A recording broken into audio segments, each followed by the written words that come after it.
Salut les Mugiwara, c'est Chapeau de Page, j'espère que vous allez bien. On se retrouve aujourd'hui pour la review du chapitre 676 de Bleach. Et franchement, un chapitre très court, 13 pages, c'est très court. Bah voilà, je voulais voilà, je voulais instaurer une sorte de petit nouveau format avec la dernière page justement que je voulais garder un petit peu la fin en reaction live. Et en plus, voilà, je suis con parce que j'aurais beaucoup aimé la garder avec la big révélation qu'on a eu quand même. Enfin là, c'est pas rien, mais bon, le chapitre allait tellement vite que du coup, je me suis spoilé automatiquement ces dernières pages. Mais bon, c'est pas très grave en soi. Je vais essayer de le faire pour Hunter x Hunter ou pour d'autres mangas à l'avenir, et j'aimerais que vous me donniez votre avis par rapport à ça. Enfin bon, pas dans cette review là malheureusement, mais pour les prochaines, voilà, restez au courant et puis on verra tout ça. Donc un chapitre très court, donc voilà, au final assez intense. Alors pour la petite anecdote, dites-vous que One Piece est sorti en anglais, je crois, voilà, ça fait à peu près une petite heure qu'il est sorti en anglais au moment où j'enregistre cette review. Bleach, il est sorti un petit peu après. Et là, Bleach, on a la VF avant One Piece. Je me suis dit, mais oh, ils ont fait quoi? Ils ont lâché directement One Piece pour se concentrer à Bleach. Et non, en fait, c'est simplement que le chapitre était plus court et qu'il y avait moins de texte. Donc, du coup, la logique, ils ont eu totalement raison de sortir d'abord Bleach avant One Piece. Bon, c'est pas très grave, ça relève du détail. Donc, par rapport à ce chapitre donc de Bleach, qui va nous en permettre d'en apprendre déjà un petit peu plus par rapport à la nouvelle un petit peu forme, à la nouvelle transformation, énième transformation d'Ichigo. Donc c'est une holomorphose, voilà, c'est une holomorphose, déjà c'est clairement clarifié dès le début, mais une holomorphose un petit peu spéciale, voilà, c'est pas une holomorphose complète, enfin déjà, tu vois, tu vois Orihime qui dit « Oh non, encore la holomorphose et tout !» Et Ichigo qui dit « Écoute, calme-toi, c'est pas comme quand j'ai affronté Ulquiorra, parce que rappelez-vous, il était vraiment terrible, et Orihime, il était tellement classe, franchement, face à Ulquiorra dans sa holomorphose complète avec ses deux cornes et puis son masque de holo complet. Et d'ailleurs, Orihime avait pas mal flippé, mais bon, il n'était pas tout à fait maître de lui-même. Et donc là, voilà, Ichigo qui dit, écoute, calme-toi, Orihime, c'est bon, je gère la situation, je gère les bails, je me contrôle parfaitement, voilà, ne flippe pas, c'est tout à fait normal, et puis ça va bien se passer, d'accord? Maintenant, tu restes en retrait. Enfin, là, il a même réussi à sortir hors de son champ de protection, voilà, pour qu'elle puisse se protéger, et que voilà, Ichigo lui dit écoute, voilà, reste un petit peu en retrait, protège-toi avec ton Rika, si je dis pas de bêtises. Et donc voilà, reste un petit peu en retrait, protège-toi, moi voilà, moi voilà, maintenant je vais aller envoyer de la castane, ça va voler dans tous les sens. Donc mieux vaut tout simplement que toi tu te protèges et puis que moi j'aille au charbon. Mais voilà, merci de m'avoir protégé jusqu'à maintenant, mais maintenant j'ai plus besoin de toi, parce qu'entre temps Rimi, elle s'est aperçue qu'il était plus dans son champ de protection. Donc voilà, quand même Ichigo il a pris la peine de bien lui expliquer. Et donc il va expliquer à Juabak ce que voilà, tout simplement, qu'est-ce que c'est que cette transformation. Alors d'un côté, on a les pouvoirs donc de Holo, donc qu'il a hérité de son Holo intérieur, voilà, qui avait interagi avec elle quand il avait tué sa maman, enfin même un petit peu avant, enfin je me rappelle plus trop dans les détails, mais bon, enfin voilà, le Holo qui a son apparence et qu'il avait affronté plusieurs fois grâce à l'aide de Zangetsu. Enfin voilà, je vais pas vous refaire tout le topo de Bleach, mais bon, vous connaissez les bails par rapport à son Holo intérieur qu'il a réussi un petit peu à dompter. Enfin là, en l'occurrence, il a vraiment réussi à le dompter pour le coup, grâce à ses pouvoirs de Kinshi justement qu'il a hérité de Zangetsu. Enfin voilà, on sait qu'entre Zangetsu et Juabak il y a un lien, ça se trouve c'est la même personne. Enfin voilà, on sait qu'ils sont apparence, mais on n'a pas encore eu la big révélation par rapport justement à Zangetsu et par rapport à Juabak, voilà, le pourquoi du comment de toute cette histoire. C'est ça justement qui est un petit peu chiant, mais la logique voudrait justement que Zangetsu soit Juabak, ou alors qu'il soit Juabak un petit peu plus tôt, enfin voilà, un petit peu plus jeune. Enfin voilà, on voit déjà qu'il a pas la grosse moustache enfin voilà, que Juabak a maintenant, ou qu'il a pu avoir par le passé, même un petit peu moins grande, mais voilà, on sait qu'il y a un lien forcé indubitablement entre les deux, et bien entendu aussi par sa mère, par rapport à ses pouvoirs de Kinshi, et par rapport à Ichin, par rapport à ses pouvoirs donc de Shinigami. Enfin, alors moi ça clarifie tout ça. Et au moins, il explique que maintenant, il a un petit peu cette forme, un petit peu cette double ou triple forme. Enfin, même s'il n'y a pas trop de pouvoir de Shinigami, j'ai l'impression, enfin, entre les deux, même si c'est pas possible qu'il nous fasse un Getsuga Tensho. Enfin, voilà, il va pas trop le faire en l'occurrence.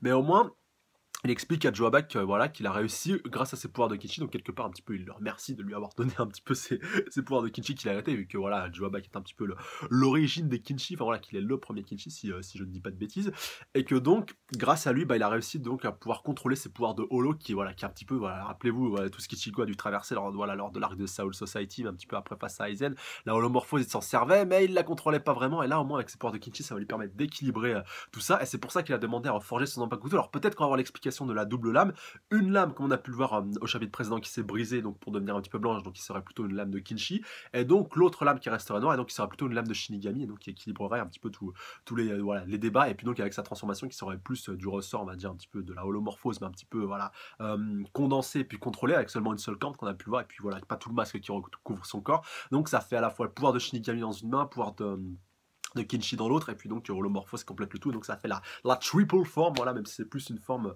encore une fois, qui va être concentrée sur les pouvoirs de Kinshi, et donc de Holo, et de Shinigami peut-être par la suite, mais voilà, pour l'instant c'est vraiment ces deux autres pouvoirs qui sont un peu mis en avant avec cette transformation là, et puis donc on va voir de quoi ça retourne dans ce chapitre, et franchement ça envoie du très lourd.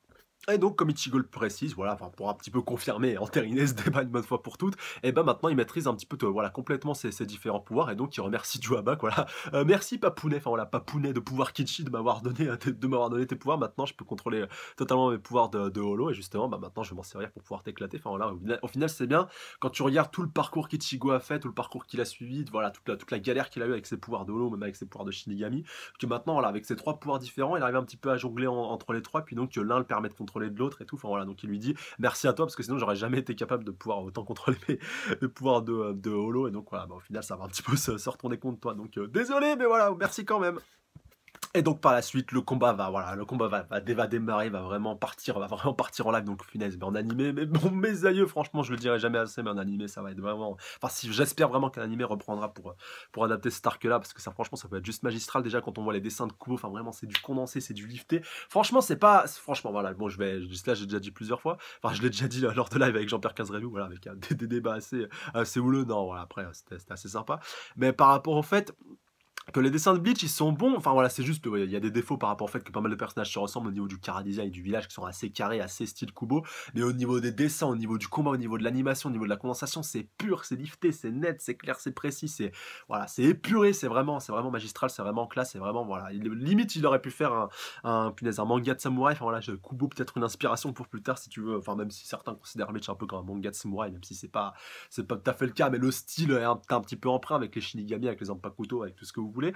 Mais franchement, s'il ferait un manga de samouraï type Vagabond, type Kenshin ou un truc comme ça, un petit peu après, enfin après la fin de Bleach, bah, franchement, je suis sûr qu'il cartonnerait et que ça aurait vraiment un succès certain parce qu'il a vraiment un style qui est propre justement à ça, au samouraï et puis à tout ce qui touche au combat à l'épée. Enfin, voilà. Imaginez Zoro de One Piece dessiné, enfin voilà, un Zoro vs Mihawk dans One Piece dessiné par Kubo. Franchement, mais ce serait juste magistral et magnifique. Bien que Oda dessine très bien, attention, c'est pas un reproche. Il a très bien réussi à adapter son style à Zoro, justement. Voilà, c'est ça aussi qui fait le charme du personnage.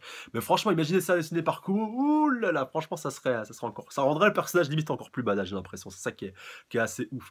Mais voilà, en tout cas, donc Ichigo commence vraiment donc voilà, à concentrer son Reiatsu. Alors Orihime est un petit peu de côté. Enfin là, tu vois le palais il commence un petit peu à péter dans tous les sens avec les coups de Zanpakuto balancés de tous les côtés. Donc voilà, Ichigo commence à foncer sur Juabak qui arrive à le bloquer un peu in extremis, qui lui dit oh tu te prends pour qui, tu crois que ça va suffire à pouvoir essayer de m'atteindre. Donc là t'es avec Ichigo, t'as envie qu'il l'éclate, t'as envie qu'il le prenne par surprise, t'as envie qu'il le tranche en deux, qu'il le fende. Bon voilà, rassurez-vous, soyez patient, ça va arriver. Mais voilà, Juabak pour l'instant qui voulait dégainer en même temps pour pouvoir répliquer voilà son épée de Kinshi, il a pas trop eu le temps. Voilà, Ichigo a pris un petit peu l'ascendant sur lui et c'est vraiment tendu et serré entre les deux. Voilà, la tension est en train de monter lentement mais sûrement. Mais ça fait chier parce qu'on n'a pas encore fini les autres combats. Voilà, c'est le seul truc qui me frustre un petit peu. Désolé, je vais peut-être le ramener à chaque fois sur la table à toutes les reviews. Mais voilà, bordel, j'aurais aimé au moins qu'on finisse tous les autres combats avant qu'on atterrisse sur celui-là. Après, peut-être que c'est voulu de la part de Kubo, voilà, dans son cheminement et que c'est totalement prévu à la base.